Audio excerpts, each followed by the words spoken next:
সম্মানিত দর্শক আসসালামু আলাইকুম। আমি মোহাম্মদ হৃদয় আজকে আবার চলে এসেছি নতুন আরেকটি ভিডিও নিয়ে।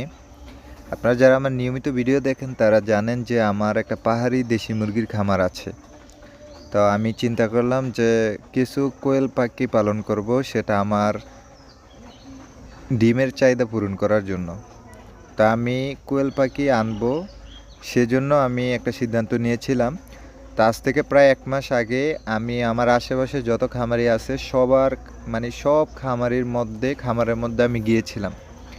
গিয়ে আমি একটা জিনিস লক্ষ্য করছি, আমি যে বাচ্চাগুলা তাদের কাছ থেকে নিয়ে আসবো এগুলা সঠিকভাবে আপনার প্যারেন্টসের সঠিক নিয়মে বোর্ডিং করা হয়নি, যার কারণে এগুলার ফিউচার ভালো হবে না। তা আমি প্রায় সব খামারে গিয়ে দেখি একই অবস্থা, এত পরিমাণ গ্যাস তাদের খামারে। এরপরেও আমি যাচাই বাছাই করছি, অনেক চিন্তা ভাবনা করে দেখলাম না, ওই বাচ্চা যদি আমি নিয়ে আসি তাহলে আপনার এগুলার বোর্ডিং সঠিকভাবে হয়নি, পরে এগুলার ফিউচার ভালো হবে না। তো আমি অনেক চিন্তা ভাবনা করার পরে আমি চিন্তা ভাবনা করলাম যে আমি 20 ডিম নিয়ে আসি। যেহেতু আমি ইনকিউবেটর মেশিনে বাচ্চা ফুটাই প্রতি মাসে, তা আমি চিন্তা করলাম যে 20 ডিম নিয়ে আসি। তা আমি এক খামারি থেকে 220 ডিম বাছাই করে নিয়ে আসছিলাম। তো এখান থেকে আপনার 110 পিসের মতো কোয়েল পাখির বাচ্চা ফুটছে। তো বাচ্চার বয়স হচ্ছে আজকে 2 দিন। কোয়েল পাখির বাচ্চা বোর্ডিং করা খুবই ঝামেলা বলতে, যদি কারেন্টটা তাপটা আপনার সঠিকভাবে দিতে হবে। যদি কারেন্ট চলে যায় আপনার ব্যাকআপ রাখতে হবে, তা না হলে একটা আরেকটার উপর উঠে মারা যাবে। তা আমি বিকল্প উপায় হিসাবে আমি হারিকেন ব্যবহার করছি।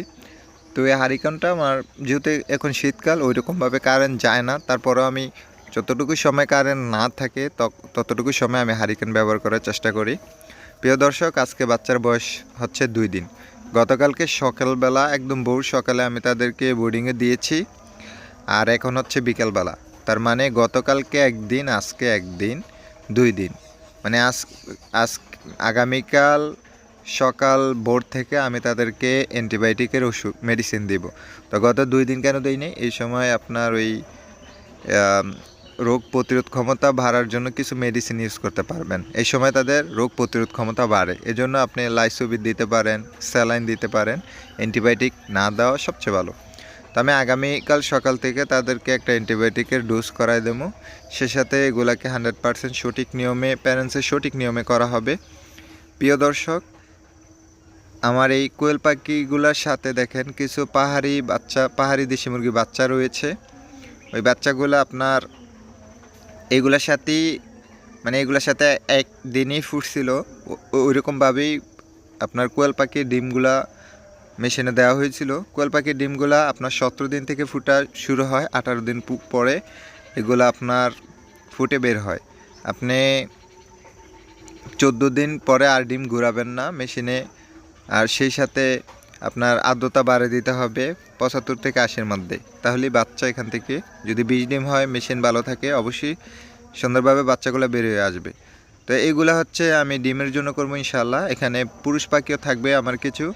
আমি চিন্তা ভাবনা করছি যে আমি কিছু ডিম পরিবারের ডিমের চাহিদা পূরণ করব, সেই সাথে এখান থেকে মাংসের চাহিদাটা পূরণ করব। যেহেতু কোয়েল পাখি প্রতি 1 মাস পরে পরে খাওয়া যায়, তো যেহেতু একটা কোয়েল পাখি প্রায় 150 গ্রামের মতো মাংস হয়, 150 গ্রাম, 160 গ্রাম, 70 গ্রাম এরকম মাংস হয়, তাই একজনে সুন্দরভাবে খেতে পারবে। তো এইগুলা ইনশাল্লাহ আমি কোয়েল পাখির খাঁচা বানিয়েছি, এগুলোর ভিডিও আপনাদেরকে দেবো। আজকের ভিডিওটা এই পর্যন্তই। আল্লাহ।